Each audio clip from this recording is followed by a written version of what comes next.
सभी को नमस्कार। प्रिय विद्यार्थियों, आप सभी का आज के इस पाठ में स्वागत है, अभिनंदन है। आप कई दिनों से कोरोना महामारी के चलते ऑनलाइन अपनी शिक्षा ग्रहण कर रहे हैं और उम्मीद करता हूं कि आप ऑनलाइन ऑडियो और वीडियो के माध्यम से जो कि आपको शिक्षा विभाग के द्वारा मुहैया करवाए जा रहे हैं उनसे लाभ उठा रहे होंगे। आज हम 10वीं कक्षा के आपदा प्रबंधन के तीसरे पाठ पर चर्चा करेंगे, उसका अध्ययन करेंगे, जिसका शीर्षक है जीवन रक्षक कौशल। इससे पहले दोनों पाठों के ऑडियो मैंने आपको डाले थे, आपने उनको समझा होगा और उम्मीद करता हूँ आपने उसका लाभ भी उठाया होगा। आज का ये पाठ बड़ा महत्वपूर्ण है और इस पाठ को मैंने 2 भागों में विभक्त किया है। आज एक ऑडियो आपके सामने प्रस्तुत कर रहा हूँ। आप शुरू से अंत तक ध्यानपूर्वक हर बात को सुने ताकि आपको लाभ पहुँच सके। जीवन रक्षक कौशल, सर्वाइवल स्किल्स। इससे पहले कि मैं आपसे विस्तार पूर्वक बात करूँ, किसी आपदा में जीवन रक्षक कौशल का कितना महत्व होता है उसके लिए एक छोटी सी घटना आपको सुनाता हूँ। वर्ष 1999 में उड़ीसा में आए भयंकर चक्रवात से आपदा प्रबंधन के क्षेत्र में बहुत कुछ सीखने को मिला। जब चक्रवात आया उसमें पश्चिमी उड़ीसा पहले से ही सूखे की चपेट में था। 1999 की यह घटना है। 29 अक्टूबर को 270 से 300 किलोमीटर प्रति घंटे की गति से चलने वाली तेज हवाओं से पारादीप तट के निकट लैंडफॉल पॉइंट को अपना उन्होंने निशाना बनाया चक्रवात ने। इस चक्रवात और इससे पहले 17-18 अक्टूबर को आए चक्रवात दोनों ने मिलकर 1.9 करोड़ लोगों को बेघर कर दिया था, जिसमें 35 लाख बच्चे भी शामिल थे। इसके कारण 14 जिले जो उड़ीसा के थे उनमें 128 ब्लॉक और 46 निकाय प्रभावित हुए। बड़े पैमाने पर खोज और बचाव कार्य आरंभ किया गया। इस कार्य में सहायता देने के लिए बड़ी संख्या में मानव संसाधनों की आवश्यकता थी और इसे पूरा करने के लिए विभिन्न क्षेत्रों में स्वयं सेवक जुटाए गए। एनसीसी और सिविल डिफेंस के स्वयं सेवकों ने शवों को जलाने, राहत सामग्री का वितरण करने और खोज एवं जो हमारा बचाव कार्य है उसको करने में महत्वपूर्ण भूमिका निभाई। तो बच्चों, ये छोटी सी घटना जो कि उड़ीसा की थी, कितना महत्व है समुदाय के लोगों का, कितना महत्व है एनसीसी कैडेट्स का, कितना महत्व है आपदा प्रबंधन के उन बच्चों दूतों का जो कि आपदा आने पर किस प्रकार से एक जीवन रक्षक कौशल अपना प्रदर्शित कर सकते हैं और आपदा में फंसे लोगों को बचा सकते हैं। तो जैसे कि पाठ का शीर्षक है जीवन रक्षक कौशल। प्यारे बच्चों, आपदा या किसी भी संकट के समय अधिक संख्या में स्वयं सेवकों की बहुत आवश्यकता होती है। इस बात को ध्यान में रखते हुए प्रस्तुत पाठ में विभिन्न प्राकृतिक एवं मानव जनित संकटों का सामना करने के लिए आपको जीवन रक्षक कौशलों के बारे में विस्तार पूर्वक जानकारी दी जाएगी। आप सभी बच्चे मेरी बात को शुरू से अंत तक ध्यानपूर्वक सुने, क्योंकि आप सभी एवं मेरे द्वारा किए जाने वाले खोज एवं बचाव के जो कार्य हैं तथा प्राथमिक उपचार के उपायों से कई जिंदगियों को बचाया जा सकता है जो कि संकट में फंसी होती हैं आपदा के बाद। इस पाठ में आपदा से बचने के कई देसी तरीकों की जानकारी दी जाएगी जो हमारे आसपास हैं, जो कि सजीव संसाधन हैं और कुछ निर्जीव संसाधन भी हैं जिनका हम सदुपयोग कर सकते हैं उस समय उन लोगों को बचाने के लिए। जब कभी और कहीं भी कोई आपदा आती है तो सर्वप्रथम खोज एवं बचाव कार्य के लिए स्थानीय लोग ही आगे आते हैं। स्थानीय लोग मतलब जो आसपास के लोग हैं, क्योंकि जब कोई आपदा आ चुकी है तो सबसे पहले किसकी पहुंच वहां पर होती है? जो वहां के लोग होते हैं या आसपास के लोग होते हैं। तो वो जो लोग हैं वो क्या करते हैं, यदि वो उस समय, यदि हम आए हुए संकट या आपदा के समय अपनी बुद्धि, ज्ञान, कौशल तथा सामुदायिक संसाधनों का सही उपयोग करके आपदा से जान माल की जो हानि है उसको कम कर सकते हैं। 3 बातें मैंने बताई आपको। एक तो अपनी बुद्धि का प्रयोग करना है, ज्ञान का और कौशल और सामुदायिक जो संसाधन है हमारे समुदाय में उपलब्ध हैं, उनसे हम उस क्षति को कम कर सकते हैं। किसी आपदा के आने पर आपदा प्रबंधन के कार्य में खोज एवं बचाव कार्य की हमेशा महत्वपूर्ण भूमिका रहती है। यह खोज एवं बचाव दल की शक्ति, क्षमता एवं प्रबंधन पर निर्भर करता है कि अधिक से अधिक उसका किस प्रकार से प्रयोग करते हैं ताकि वो अधिक से अधिक पीड़ितों की जान उससे बचाई जा सके। तो बच्चों, जीवन रक्षक कौशल का कितना महत्व है। आपके विद्यालय में भी आपकी टीमें बनाई गई होंगी, आपको आपदा के बाद की आपको ट्रेनिंग दी गई होगी, आपको कौशल बताए गए होंगे कि किस प्रकार से आपने अधिक से अधिक लोगों को बचाना है ताकि हम आपदा के बाद की जो क्षति है उसको कम कर सकें, उस जान माल की हानि को कम कर सकें। प्रिय विद्यार्थियों, अब मैं आपसे बात कर रहा हूँ खोज एवं बचाव कार्य की परिभाषा क्या है। खोज एवं बचाव कार्य कहते किसको हैं? तो बच्चों, खोज एवं बचाव का कार्य विशेष रूप से प्रशिक्षित व्यक्ति जो कि ट्रेंड होते हैं अथवा व्यक्ति समूह का एक तकनीकी कार्य, टेक्निकल वर्क है जो अपना जीवन खतरों में डालकर विपरीत परिस्थितियों में उन लोगों को बचाने का भरपूर प्रयास करते हैं जिनका जीवन आपदा के कारण संकट में होता है। कौन से लोग? वो टेक्निकली साउंड होते हैं, तकनीकी कार्य है ये, वो टेक्निकली वो ट्रेंड होते हैं। जैसे कि आपको स्कूल में ट्रेनिंग दी जाती है, उन लोगों को बचाने के लिए वो भरपूर प्रयास करते हैं और अपने जीवन को खतरों में डालते हैं क्योंकि खतरा है वहाँ पर। खोज एवं बचाव कार्य समुदाय के सहयोग एवं टीम भावना से किया जाता है। This is team work. यह कार्य 2 तरीकों से किया जाता है। पहला तरीका है स्थानीय बचाव कर्मियों के रूप में समुदाय के लोग। मैंने आपसे पहले बात की कि जहाँ कोई घटना घटती है वहाँ सबसे पहली पहुँच वहाँ के स्थानीय लोगों के द्वारा होती है क्योंकि वो नज़दीक होते हैं। तो आपदा आने के तुरंत बाद स्थानीय लोगों के द्वारा पर्याप्त सुरक्षा उपाय एवं बचाव कार्य आरंभ किए जाते हैं क्योंकि सबसे पहले वही वहाँ पर पहुँचते हैं और वो सबसे पहले बचाव कार्य शुरू करते हैं।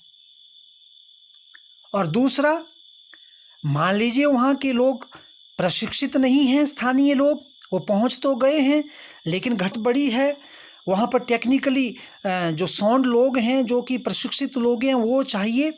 तो संकट की स्थिति गंभीर होने पर तथा स्थानीय लोगों के पास अपेक्षित कार्य कुशलता एवं उपकरण उपलब्ध ना हो तो ऐसी स्थिति में समुदाय के बाहर से विशेषज्ञ लोगों की जो टीम है उसको बुलाना पड़ता है। तो ये 2 प्रकार के लोग हैं जो कि हमारे उसमें जो खोज एवं बचाव कार्य के काम में लगे रहते हैं। तो स्थानीय लोग हो गए और दूसरा समुदाय के बाहर से प्रशिक्षित लोग जो स्पेशली ट्रेंड होते हैं, उन लोगों को बुलाया जाता है। उसके बाद आगे खोज एवं बचाव दल का उद्देश्य क्या है, किस उद्देश्य, उनके काम क्या हैं? तो सबसे पहले जब खोज और बचाव दल वहाँ पहुँचेगा तो मलबे, तूफान या बाढ़ में फंसे जीवित लोगों को बचाना। सबसे पहले हमें जीवित लोगों को बचाना है जो घायल पड़े हुए हैं, जो वहाँ पर फंसे हुए लोग हैं, जो आपदा में फंस चुके हैं, कोई घायल है लेकिन अभी जीवित है, उसको बचाना है। उन्हें प्राथमिक चिकित्सा देना और उन्हें चिकित्सा केंद्रों तक पहुँचाना। फर्स्ट एड का बहुत महत्व है क्योंकि आधे लोग ठीक हो सकते हैं लेकिन उनको सही फर्स्ट एड ना मिले तो वे हॉस्पिटल पहुंचने से पहले ही प्राण छोड़ देते हैं, उनकी मौत हो जाती है। तो उन्हें प्राथमिक चिकित्सा देना और उन चिकित्सा केंद्रों तक पहुंचाना, गाड़ियों का प्रबंध करके जैसे भी उनको पहुंचाना जल्दी से जल्दी।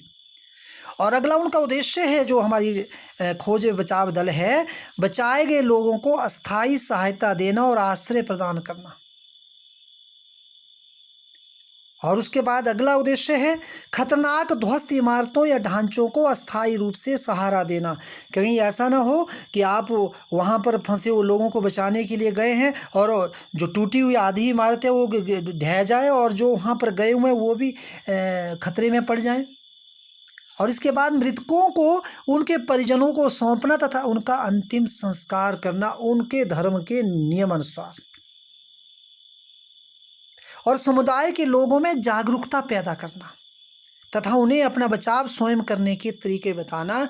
यदि सभी अपने आप को बचाने का तरीका समझ लेंगे कि किस प्रकार से हमने तूफान से बचना है, किस प्रकार हमने बाढ़ से बचना है, हमने और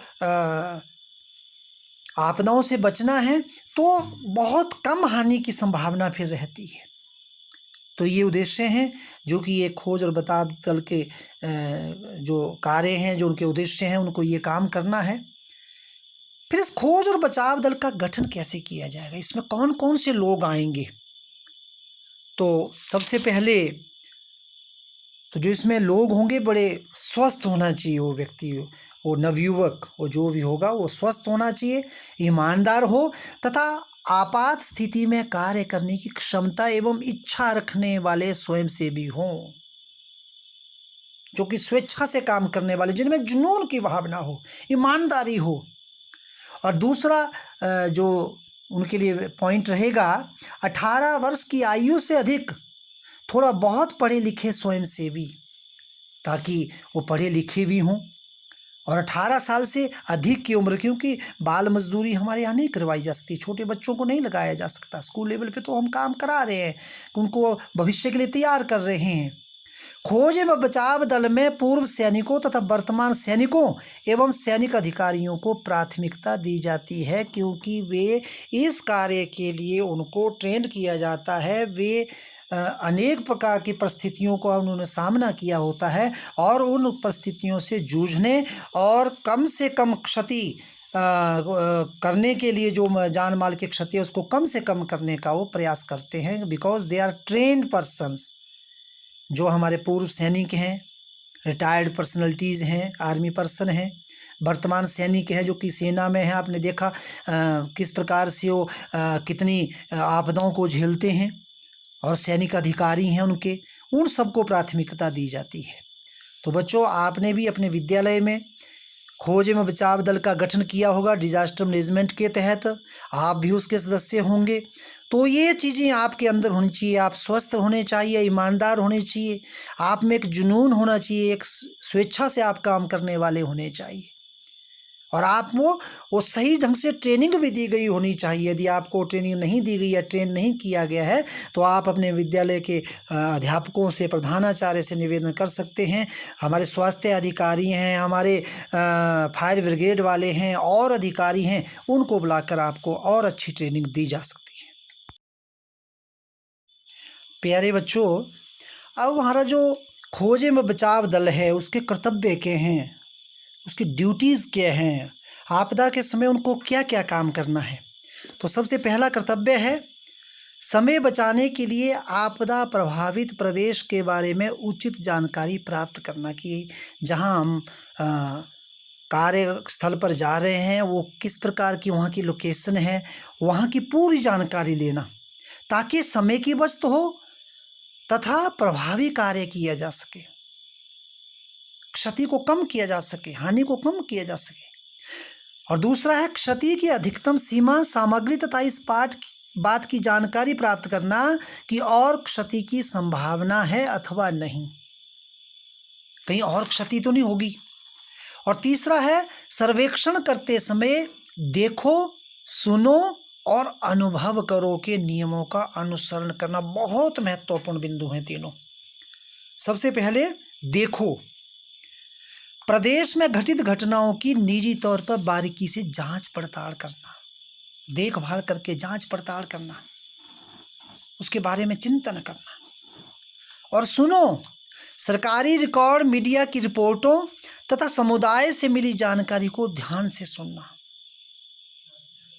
और तीसरा, अनुभव करना, खतरों की गंभीरता तथा उनसे निपटने की निजी क्षमता को अनुभव करना। आप उसको अनुभव करें। यदि आप उसको अनुभव करेंगे तो आपका जो है उसमें आप उसको प्रभावी ढंग से आप काम कर सकते हैं। एक छोटी सी घटना की मैं आपसे बात करूंगा, किस प्रकार अपने काम को आप अंजाम दे सकते हैं, आप जो आपके लोकल रिसोर्सेज हैं उनका प्रयोग कर सकते हैं। तो इसमें एक आपको घटना सुनाता हूँ। ये जो घटना है ये पिलोवा, जो कि निकोबार में अनेक द्वीपों का एक समूह है, कि एक 18 वर्षीय युवती मैगी, ये मछुआरा समुदाय से ये बेटी है, माता पिता की अकेली बेटी है। रविवार के दिन बहुत जैसे ही समुद्र की गर्जना उसने सुनी तो उनकी आंखें खुली। उसे लगा कि उसका मकान टूटने ही वाला है। उसने तुरंत एक बांस के बेड़े को कसकर पकड़ लिया और अपने बीमार माता पिता को धकेल पर उस पर बिठा दिया, उस बांस के बेड़े पर। उससे इसे कसकर पकड़ लिया उसने। और मैगी कहती है कि बहुत से अन्य लोगों ने भी क्या किया, ऐसा ही किया। उसने चिल्लाकर हर व्यक्ति को बताया कि उसकी तरह ही बांस के बेड़ों को कसकर पकड़े रहें। भयानक जो लहरों के कहर से बचने के लिए वही एकमात्र रास्ता बचा था। तटरक्षक कमांडर इससे सहमति व्यक्त करता है और बताता है, लहरें 10 मीटर से अधिक ऊंची थी। जो कुछ भी उनके रास्ते में आया नष्ट हो गया। वह कहते हैं कि पिलोवा के 44 आदमियों को उफनते समुद्र में बांस के बेड़े पर लटके हुए देखा गया और उन्हें देखते ही तटरक्षक जल्यान ने उन्हें क्या किया, रोका। मैगी कहती है, मैं अपने प्रिय ग्रामवासियों के लिए जो कुछ कर सकती थी वो मैंने किया। मैं जानती थी कि मैं इस तरह बच जाऊंगी और यदि मैं बच सकूंगी तो अन्य लोग भी बच जाएंगे। देखिए, बांस का वो बेड़ा था, जो भी बांस के बेड़े थे उनको पकड़ लिया उन्होंने, और स्वयं भी मैगी बची और अपने गांव को भी बचा दिया। तो इसके बाद आता है योजना, प्लानिंग। बच्चों, प्लानिंग का बहुत महत्व है।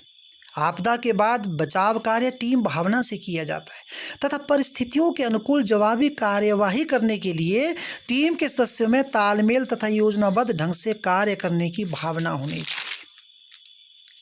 समुचित योजना बनाने की स्थिति में होगा क्या? नंबर 1 मानव शक्ति, नंबर 2 उपकरण, नंबर 3 तरीका। मानव शक्ति, आपदा के बाद मानव शक्ति उपलब्ध होने पर बचाव दल कुशल व्यक्तियों का उपयोग कर सकता है, मानव संसाधन का प्रयोग कर सकता है तथा आवश्यकता पड़ने पर स्थानीय समुदाय की सहायता ले सकता है। उपकरण, प्रभावित क्षेत्र में पीड़ितों को बचाने के लिए रस्सियों, सीढ़ियों, बांस अथवा छड़ों, स्ट्रेचरों, नौकाओं आदि का होना जरूरी है। कभी कभी यह सामान संकट स्थल पर उपलब्ध नहीं होता, अतः बचाव दल बैरलों, टीन के डिब्बों, ट्यूबों आदि का भी उपयोग कर सकते हैं या करते हैं।